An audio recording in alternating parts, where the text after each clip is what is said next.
శాస్త్రం అంటుంది, ఈ స్తోత్రం చదివిన, ఈ స్తోత్రం విన్నా అటువంటి వాళ్ళందరూ ఈ జన్మలో మళ్ళీ శంకరుణ్ణే చేరుతారు అని చెప్పి. కాబట్టి అంత పరమ పవిత్రమైనటువంటి స్తోత్రము అంధకాసుర వృత్తాంతం ద్వారా మనందరికీ కూడా మన దృష్టికోణమునందు రావలసినటువంటి మార్పు, మనం కోరరాని కోరికలు కూడా కోరినా ఈశ్వరుడు భక్తికి లొంగుతాడు. కానీ అవి కొన్నిసార్లు ఇబ్బందుల వైపు తీసుకెడతాయి. కాబట్టి అన్నిటికన్నా గొప్ప కోరిక ఒక్కటే, ఈశ్వర నీ పాదముల యందు నిశ్చలమైన భక్తిని నాకు కృప చెయ్యి.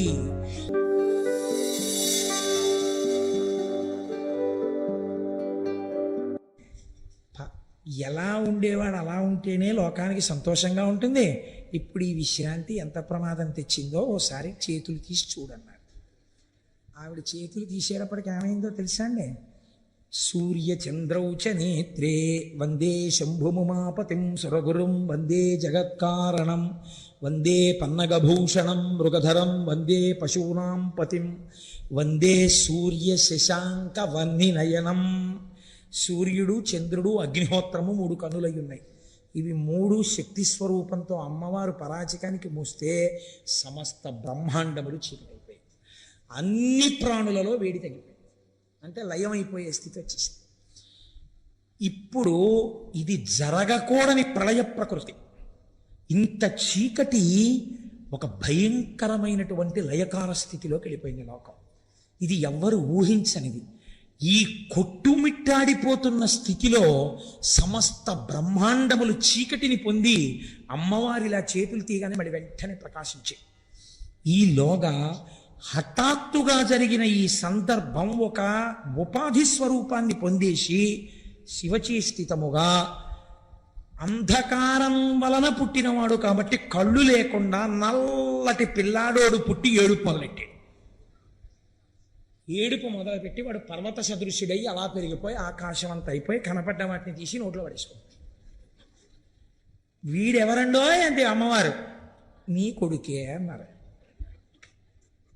అయ్య బాబోయ్, వీడు నా కొడుకేమిటండి అంది. నువ్వు కళ్ళు ముయ్యడం వల్ల పుట్టాడు కనుక వాడు నీకు నాకు కొడుకే. మనం ఎవరం?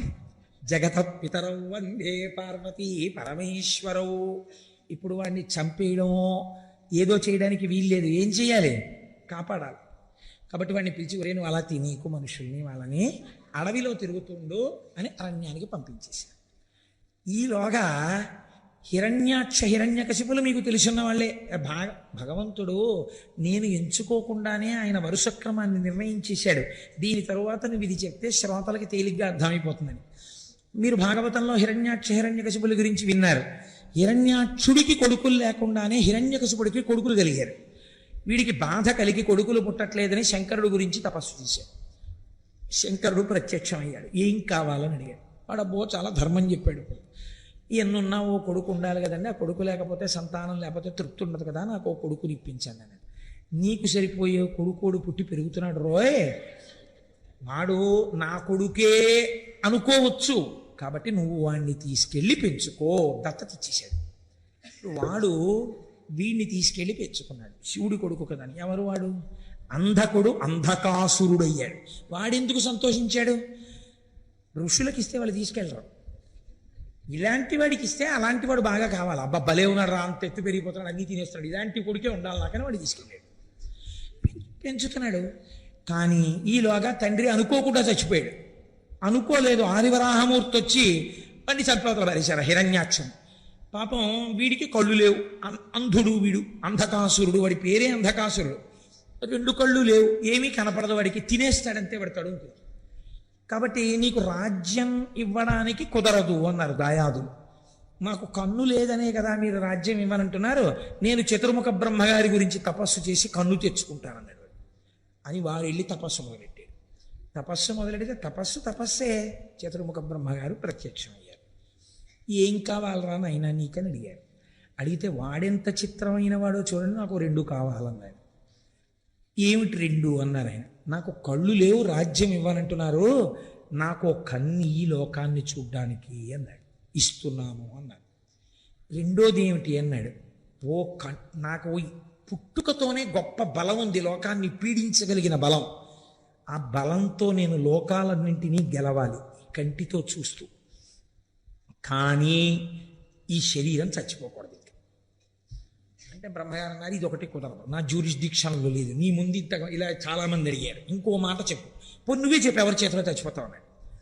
అంటే వాడు కాసేపు ఆలోచించి వాడు అన్నాడు, అయితే నేను అడుగుతాను, బాగా వినండి. ఉత్తమ జాతి, మధ్యమ జాతి, కనిష్ట జాతి స్త్రీల యందు ఉండేటటువంటి లక్షణములు అన్నీ కూడా ఏ తల్లి నుండి ప్రసరిస్తున్నాయో, ఏ తల్లి భూతకాలమునందు, భవిష్యత్ కాలమునందు, వర్తమాన కాలమునందు, ఈ కాలములకు ముందు కాలములకు వెనక కూడా ఉంటుందో, ఏ తల్లి మహాసౌందర్య రాశి అయినప్పటికీ మనస్సు చేత వాచికముగా కాయికముగా అనుభవించాలన్న ఆలోచన రావడమే పాపహేతువో, ఏ తల్లిని లోకమంతా జగదంబ అని పిలుస్తుందో ఆ తల్లిని పొందాలన్న కోరిక నాకు పుట్టినప్పుడు నేను చచ్చిపోవాలన్నాడు. అంటే వాడి అసలు అలాంటి కోరికే కోరకూడదు కదండి. అదేం వెర్రి కోరిక. కొన్ని తప్పు మాటలు మాట్లాడుతుంటారు, తెలిసో తెలియకో. మీరు చూడండి, లోకంలో ఒక పొరపాటు మాట ఒకటి ఉంటుంది. ఏంటంటే, నీకు ఎలాంటి భార్య కావాలి అని అడిగారు అనుకోండి, మా అమ్మలాంటి భార్య కావాలంటారు. నేను విన్నాను కొంతమంది దగ్గర. ఇది అంధక ప్రవృత్తి. అసలు అలా ఉపమానాలు వేయకూడదు. మా అమ్మగారు లాంటి పెళ్ళం కావాలంటే నాకు అనకూడదు. నువ్వు పొగుడుతున్నాను అనుకుంటున్నావు, అసలు ఆ భావన రాకూడదు. భార్య యందు భావన వేరు, నేను సభాముఖంగా చెప్పక్కర్లేదు. తల్లి యందు భావన వేరు, రెండిటిని పోల్చకూడదు, తల్లిని భార్యని. మీరు చక్కగా వినయ విధేయతలతో మా నాన్నగారిని మా అమ్మగారు ఎలా అనువర్తిస్తుంటారో అనువర్తించుట యందు అటువంటి వినయ బుద్ధి కలిగినటువంటి భార్యని మా అమ్మ తప్పకుండా నిర్ణయించగలదు, మా నాన్నగారు. అందుచేత మా అమ్మ నాన్నగారులు నిర్ణయించిన పిల్ల నాకు భార్య అవ్వాలనాలి, అంటే మా అమ్మ లాంటి భార్య రావాలనకూడదు. ఉపమానమునందు దోషం ఉంటుంది. ఇప్పుడు వాడు తెలిసో తెలియకో ఈ మాట అన్నాడు. ఇప్పుడు వాడికి ఎవరు తల్లి? అమ్మవారే తల్లి వాడికి. శంకరుడు చెప్పేశాడు కదా. ఇప్పుడు అంటే వాడు ఏం కోరుకున్నాడు? తన తల్లి యందు తనకు మోహం పుట్టాలని కోరుకున్నాడు. తథాస్తు అన్నారు బ్రహ్మగారు. ఇప్పుడు ఏమవుతుంది? అదే జరుగుతుంది. ఒకనొకనాడు వీడి భటులు వెళ్ళారు. మందరగిరి పర్వత గుహలో కూర్చుని శంకరుడు తపస్సు చేసుకుంటున్నాడు. పార్వతీదేవి ఉపచారాలు చేస్తుంది. ఆవిడ్ని చూశారు, ఆయన్ని చూశారు. ఈ తపస్సు చేసుకునేవాడికి ఇంత అందమైన భార్య ఎందుకు, మనకు అంధకాసురుడికి అయితే బాగుంటుందని వాడికి చెప్పారు. వాడు కబురు చేశాడు, నీ భార్యను నాకు ఇచ్చి నువ్వు తపస్సు చేసుకోవడానికి వెళ్ళిపో, లేకపోతే చంపేస్తాను అన్నాడు. శివుడు అన్నాడు, నేను నిన్ను చంపేస్తాను తప్ప నీ చేతిలో నేను చచ్చిపోలేను. ఇలా కనపడుతున్నానని అలా అనుకుంటున్నావేమో, నేను యుద్ధానికి వస్తే చాలా తేడాగా ఉంటుంది. కాబట్టి అబ్బాయి, నువ్వు ఇటువంటి మాటలు మాట్లాడరాదు. వాడికి ఇది అర్థం కాలేదు. అర్థం కాకపోతే శంకరుడప్పుడు తపస్సులో ఉన్నాడు. ఆయనకి తెలుసు వీడి యందు ఈ లక్షణము బాగా గట్టిపడాలి, గట్టిపడితే వీడు చచ్చిపోతాడు. కాబట్టి ఇప్పుడు ఆయన అన్నారు, ఏమిటి అల్లరంతాను నీ కోసం వాళ్ళు వస్తూ ఉండడం ఏమిటి, వాళ్ళేమో నిన్ను భారీగా పొందాలనుకోవడం ఏమిటి, నన్ను అడుగుతూ ఉండడం ఏమిటి, నేను ఇక్కడ కూర్చోవాలంటే తపస్సు పాడైపోతుంది, నేను ఇంకో చోటుకి వెళ్ళిపోయి 1000 ఏళ్ళు తపస్సు చేసుకుంటాను, నీ పాటలేవో నువ్వు పడనని వెళ్ళిపోయాడు. అంటే భార్యను వదిలేశాడని మీరు అనుకుంటున్నారా? కాదు. ఆయనకి తెలుసు వాడి పాపం పండడానికి తను మధ్యలో ఉండకుండా చూపు వాడు చూసి వాడు చచ్చిపోవాలి. కాబట్టి ఇప్పుడు ఆ అంధకాసురుడు అమ్మవారి కోసం అని చెప్పి యుద్ధం మొదలెట్టాడు. దేవతలందరూ అమ్మవారి పక్షం, రాక్షసులందరూ వాళ్ళ పక్షం. ఇది మీరు చాలా జాగ్రత్తగా వినండి సుమా. యుద్ధం జరిగింది. 1000 ఏళ్ళు అయిపోయింది యుద్ధంలో. అయిపోతే శంకరుడు తిరిగి వచ్చాడు. ఏమి ఇంకా అవలేదా, ఈ గొడవ తేలలేదా, ఇంకా వాడేం అయిపోలేదా అన్నాడు. ఇంకా అవలేదు, అవుతోంది గొడవ, యుద్ధం జరుగుతోంది మా మధ్య అన్నాడు. ఇంతలో ఒక చిత్రం జరిగింది. విఘసుడు అని ఒక రాక్షసుడు బయలుదేరాడు. వాడు నందీశ్వరుడి దగ్గర నుంచి చతుర్ముఖ బ్రహ్మగారి వరకు దేవతలందరినీ మింగేశాడు. వాడు నోట్లో పడేసుకొని. ఇప్పుడు వాళ్ళందరూ వాడి కడుపులో తెలిపారు. ఏడి నందీశ్వరుడు అని అడిగాడు ఆయన. మింగేశాడు విఘసుడు అన్నాడు. ఇలాంటి రాక్షసులు కూడా ఉన్నారన్నమాటని శంకరుడు తన త్రిశూలంతో వాడి పొట్ట మీద పొడిచి నొక్కితే దేవతలందరూ మళ్ళీ నోట్లోంచి బయటపడ్డారు. బయటపడి మళ్ళీ వాళ్ళు శంకరుడి పక్షానికి వచ్చి యుద్ధం మొదలెట్టారు. ఇలా యుద్ధం మొదలు పెడితే వచ్చిన ఇబ్బంది ఏం లేదండి, కానీ ఒక్కటే ఇబ్బంది వచ్చింది. శంకరుడు దేవతా సైన్యము పొడుస్తూ ఉండడం, చంపుతూ ఉండడం. అబ్బే ఆయన ఇచ్చిన వరంతోనే ఈ పని చేస్తే బాగుంటుందా బాగుండదా అని ఆలోచించి నేను రాక్షసులకు గురువును కదా చేయకపోతే బాగుండదని ఈ శుక్రాచార్యులు వారు వచ్చి మృత సంజీవని మంత్రం వేస్తుంటాడు. ఇందువల్ల యుద్ధం అవట్లేదు. ఎంతమందిని చంపినా మళ్ళీ తెల్లవారేటప్పటికి అటెండెన్స్ రిజిస్టర్లో అన్ని పేర్లు ఉంటున్నాయి, మళ్ళీ వచ్చేస్తున్నారు యుద్ధానికి.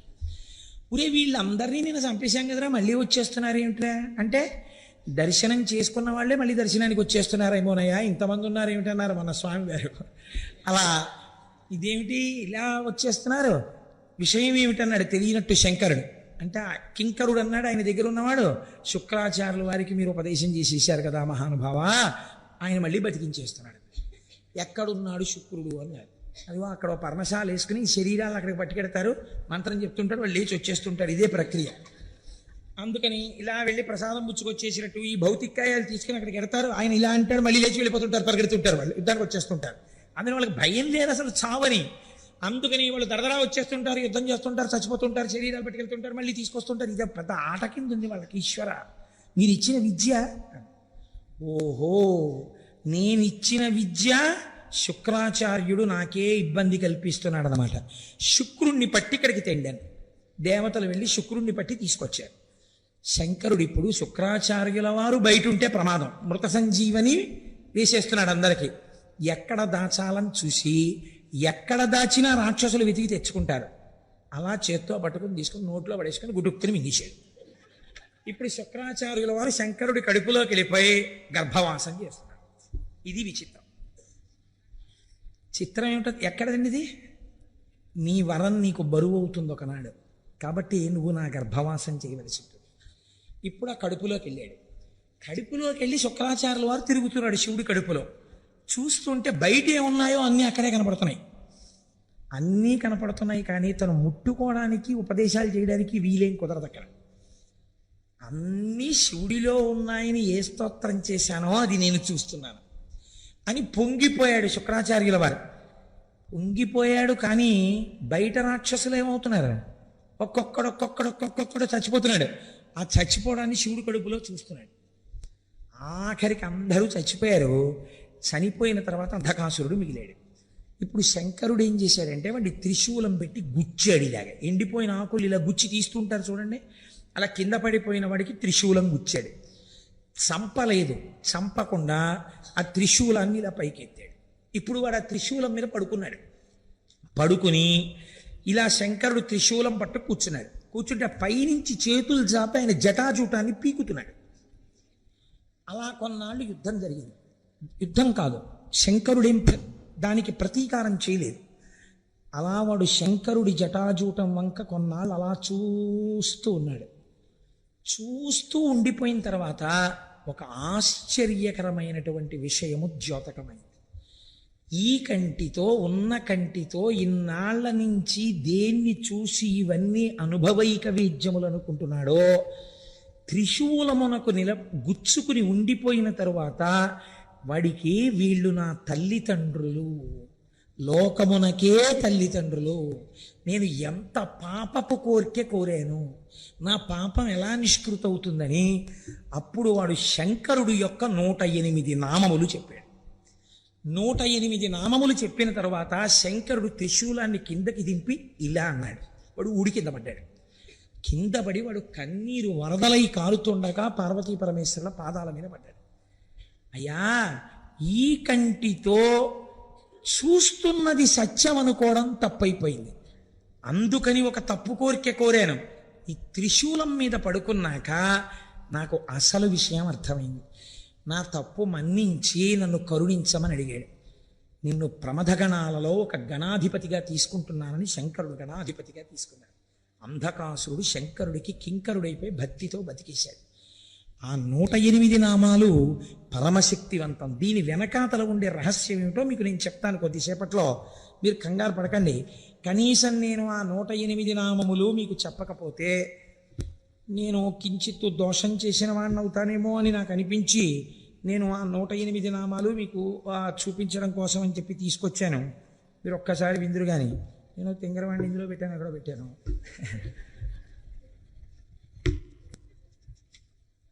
మీరు భక్తి శ్రద్ధలతో 108 నామాలు వినండి చాలు, నమస్కరిస్తూ.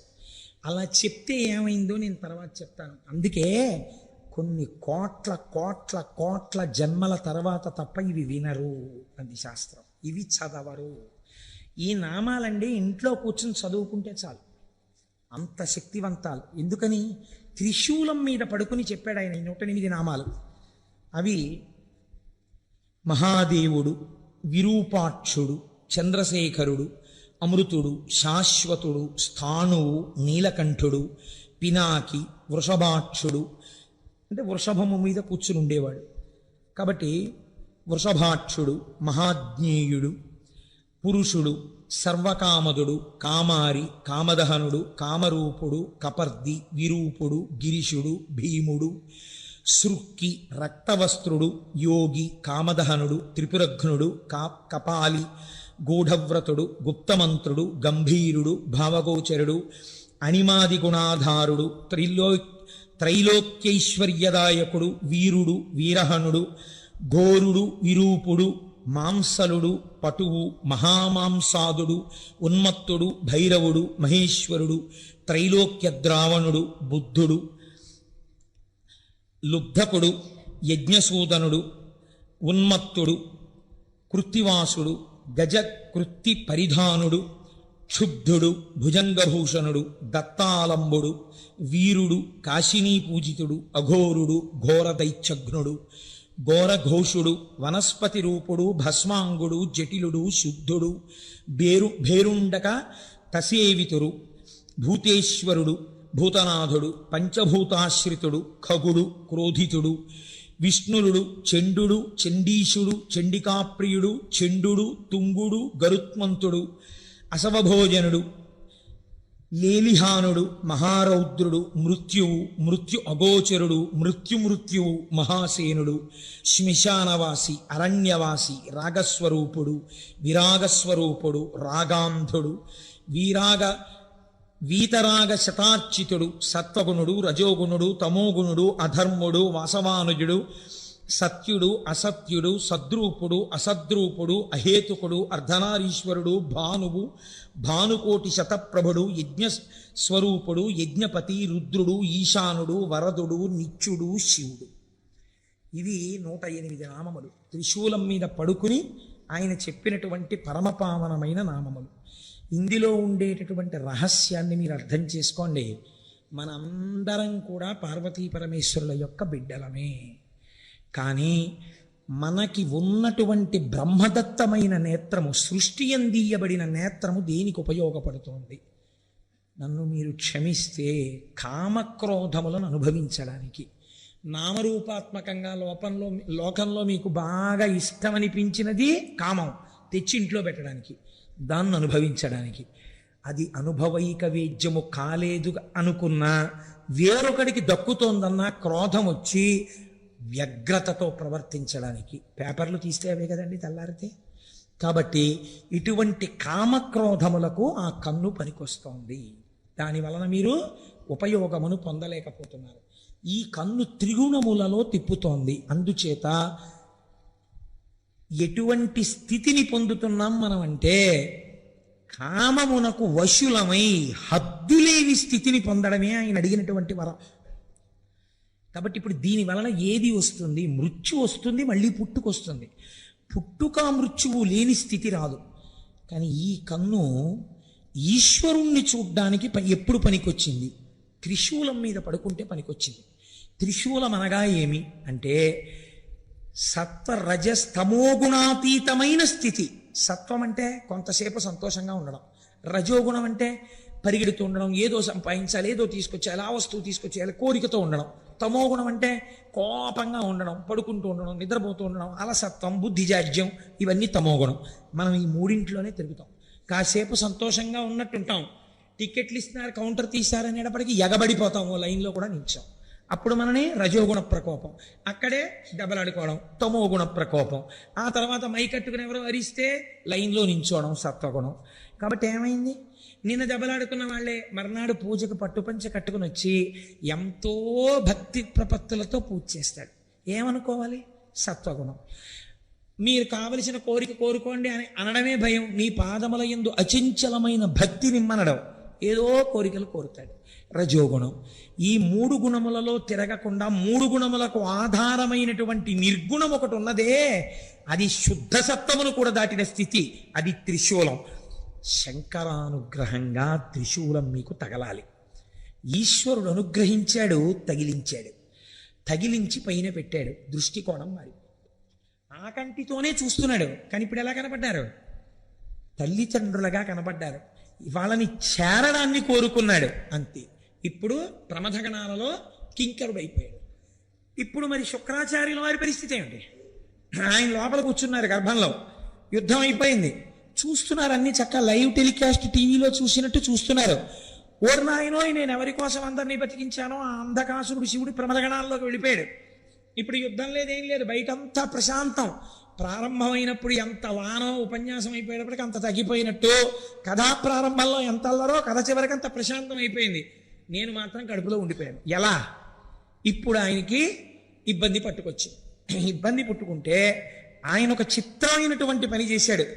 ఇప్పుడు శివగర్భమునందు వాసము చేసి శివగర్భములో తిరిగి తిరిగి ఆ కడుపులోంచి బయటికి రావాలనుకున్నాడు. బయటికి రావాలని ఆయన ఒక గొప్ప స్తోత్రం చేశారండి శుక్రాచార్యుల వారు. శాస్త్రం అంటుంది, ఈ స్తోత్రం చదివిన, ఈ స్తోత్రం విన్నా అటువంటి వాళ్ళందరూ ఈ జన్మలో మళ్ళీ శంకరుణ్ణే చేరుతారు అని చెప్పింది. కాబట్టి అంత పరమ పవిత్రమైనటువంటి స్తోత్రము. మీరు ఆ స్తోత్రాన్ని అవధరించండి. ఆయన లోపల కూర్చుని రకరకాల తత్వానుసంధానంతో శంకరుణ్ణి పిలిచాడు పేర్లతో. ఆయన అన్నాడు, ఓం నమస్తే దేవేశాయ. ఎవరైనా ఎదురుగుండా కూర్చుని చేస్తారు, ఈయన ఎక్కడ చేస్తున్నాడు? ఆయన కడుపులోనే కూర్చుని చేస్తున్నాడు, ఆయనకి వినపడతాడు. ఓం నమస్తే దేవేశాయ సురాసుర నమస్కృతాయ భూత భవ్య మహాదేవాయ హరిత పింగళ లోచనాయ బలాయ బుద్ధిరూపిణే వైయాఘ్రవసనచ్ఛదాయ ఆరణేయాయ త్రైలోక్య ప్రభవే ఈశ్వరాయ హరాయ హరినేత్రాయ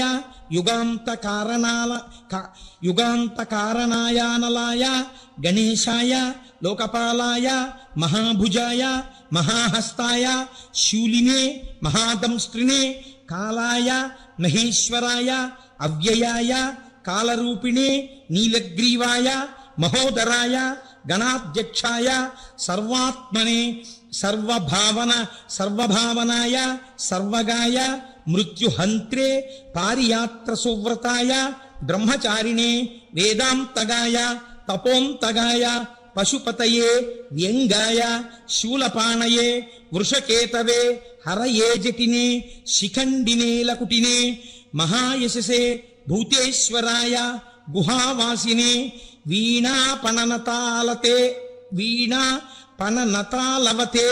అమరాయ దర్శనీయాయ బాలసూర్య నిభాయ శ్మశానవాసినే భగవతే ఉమాపతయే అరిందమాయ భగస్యాక్షిపాతినే. శ్మశానవాసిని అంటే గుర్తుపెట్టుకోండి, ఈ లోకమంతా ప్రాణులన్నీ భస్మైపోతే కదండి ఉంది, అందుకని లోకమంతా మహాశ్మశానమే, అది దాని అర్థం. అంతటా శివుడు నిండి ఉన్నాడని, అంతేగాని శ్మశానంలో కూర్చున్నాడని కాదు దాని అర్థం.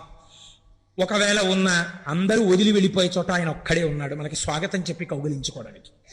కాబట్టి శ్మశానవాసిని భగవతే ఉమాపతయే అరిందమాయ భగస్యాక్షిపాతిని పూష్టో దశనాశనాయ క్రూరకర్తకాయ పాశహస్తాయ ప్రళయకాలాయ ఉల్కాముఖయాగ్నికేతవే మునయే దీప్తాయ నిశాంతపతయే ఉన్మయతే జనకాయ చతుర్థకాయ లోకసత్తామయాయ వామదేవాయ వాగ్దాక్షిణ్యాయ వామతో భిక్షవే భిక్షురూపిణే జటినే స్వయం జటిలాయ శక్రహస్త ప్రతిస్తంభకాయ వసూనాం స్తంభకాయ క్రతవే క్రతుకరాయ కాలాయ మేధావినే మధుకరాయ చలాయ వానస్పత్యాయ వాజసనేతి సమాశ్రయ పూజితాయ జగద్ధాత్రే జగత్కర్త్రే పురుషాయ శాశ్వతాయ ధ్రువాయ ధర్మాధ్యక్షాయ త్రివర్త్మనే భూత భావనాయ త్రినేత్రాయ బహురూపాయ సూర్యాయుత సమప్రభాయ దేవాయ సర్వతూర్య నినాదినే సర్వబాధా విమోచనాయ బంధనాయ సర్వధారిణే ధర్మోత్తమాయ పుష్పదంతయాపి భాగాయ ముఖాయ సర్వహరాయ హిరణ్యస్రవసే ద్వారిణే భీమాయ భీమపరాక్రమాయ ఓం నమో నమో నమో నమో నమస్తే నమః అని శంకరుడి కడుపులో కూర్చుని శంకరుణ్ణి ఉద్దేశించి స్తోత్రం చేశాడు. శంకరుడు ఎంత ప్రీతి పొందాడంటేట, ఒక్కొక్కనాడు తండ్రికి కొడుకు ఇబ్బందికరంగా పరిణమిస్తాడు. అయినా నువ్వు నా కుమారుడవి, నిన్ను నా గర్భవాసం చేయించాను, హద్దు లేకుండా వరాన్ని ఉపయోగించడం ఎంత ప్రమాదానికి విడుతుందో తెలుసుకున్నావు కదా. దీనివల్లే కదండి తర్వాత కచదేవయానులది కూడా వచ్చింది. మళ్ళీని ఆఖరికి ఎక్కడికి వెళ్ళిపోయింది శుక్రాచార్యుల వారి కథ. ఆయన శిష్యుణ్ణి కాల్చి బూది చేసి బతికిస్తాడేమోనని ఆయనతో తాగించేశారు. మళ్ళీ కూతురు కోసం ఆ కచుణ్ణి బతికించవలసి వస్తే కడుపులో ఉన్నటువంటి వాడికి ఉపదేశం చేసి బయటికి వచ్చాక నేను చచ్చిపోతాను రా, మళ్ళీ నువ్వు నన్ను బతికించని చెప్పవలసి వచ్చింది. కోరరాని కోరికలు కోరి తెచ్చుకుంటే బరువై కూర్చుంటాయి. కాబట్టి అయినా రక్షణ పొందాడంటే దేనివల్ల తెలుసా అండి? శివకుమారుడిగా బతకడం వల్ల. కాబట్టి ఇప్పుడు శంకరుడు అన్నాడు ఈ స్తోత్రానికి మెచ్చుకుని, నిన్ను నా కుమారుడిగా బయటికి తెప్పిస్తాను. సాధారణంగా లోకమునందు ఒక పురుషుని యొక్క తేజస్సు హృదయస్థానము నుండి కదిలి కుమారుడిగా మారడానికి ఆ తేజస్సు వెడుతుంది. కాబట్టి నువ్వు కూడా అలాగే కదిలి అటువంటి మూత్రావయవము నుంచి బయటపడేదవుగాక అని శుక్రకణం ఎట్నుంచి వస్తుందో అటువైపు నుంచే బయటపడేటట్టుగా విసర్జించాడు. ఉత్పత్తి యందు శుక్రకణం వెళ్ళేటటువంటి ఆ నాళంలోంచి బయటికి వచ్చి శివుడి యొక్క కుమారుడు కలిగితే ఏ నాళములోంచి బయటికి రేతస్సు వెళ్ళాలో అలా బయటపడినవాడు. కాబట్టి ఈశ్వర శుక్రనాళములోంచి బయటికి వచ్చిన మహాపురుషుడు కనుక, అటువంటి వాడు సృష్టిలో ఇంకొకడు లేడు కనుక భార్గవుడన్న పేరు పక్కకెళ్ళిపోయింది, శుక్రాచార్యుడన్న పేరు ప్రకాశించింది. అప్పుడు మహానుభావుడు అంత స్థితిని శుక్రాచార్యుల వారు పొందారు. పొంది ఈ లోకమునంతటినీ ప్రకాశింపచేసి అంధకాసుర వృత్తాంతం ద్వారా మనందరికీ కూడా మన దృష్టికోణమునందు రావలసినటువంటి మార్పు, మనం కోరరాని కోరికలు కూడా కోరినా ఈశ్వరుడు భక్తికి లొంగుతాడు. కానీ అవి కొన్నిసార్లు ఇబ్బందుల వైపుకి తీసుకెడతాయి. కాబట్టి అన్నిటికన్నా గొప్ప కోరిక ఒక్కటే, ఈశ్వర నీ పాదముల యందు నిశ్చలమైన భక్తిని నాకు కృప చెయ్యి. హాయిగానండి చిన్నతనంలో తండ్రి గారి వేలు పట్టుకుని అమ్మ చెయ్యి పట్టుకుని యాత్రలకి వెళ్ళినటువంటి రోజుల అందం మీరు పెద్దవారు అయిపోయిన తర్వాత ఇంకుందనుకుంటున్నారా? లేదు. మీ కాటేజీకి మీరు పరిగెత్తాలి, మీరు రైలు దిగాలి, మీ పెట్లు మీరు చూసుకోవాలి, ఎవరి మీదో విసుక్కోవాలి. మీరు రైల్లో ఆడుకుంటుంటే ఏ డోర్ దగ్గరికి వెళ్ళిపోతారో అని నాన్నగారు వెనకాలే వచ్చి పట్టుకుని తీసుకెళ్ళి కూర్చోపెట్టి ఒళ్ళో కూర్చోపెట్టుకుని అమ్మ కూర్చోపెట్టుకుని ఆ కావలసింది మళ్ళీ పిల్లాడ ఆరోగ్యం పాడవుతుందని వేడి పాలు కొని ఆ పాలు పట్టించి బిస్కెట్లు పెట్టి హోటల్లో ఏడుస్తూ కూర్చున్న వాడికి అన్నం పెట్టి వాడికి తలనీలాలు ఒళ్ళో కూర్చోబెట్టుకుని బుర్ర పట్టుకుని జాగ్రత్త అంటూ తలనీలాలు ఇప్పించి హాయిగా మీరు ఆడుకుంటుంటే అమ్మా నాన్న మిమ్మల్ని కాపాడుకుంటుంటే మీకు బాధ ఏముందండి? వెనక అన్నిటికీ వాళ్ళు ఉన్నారు.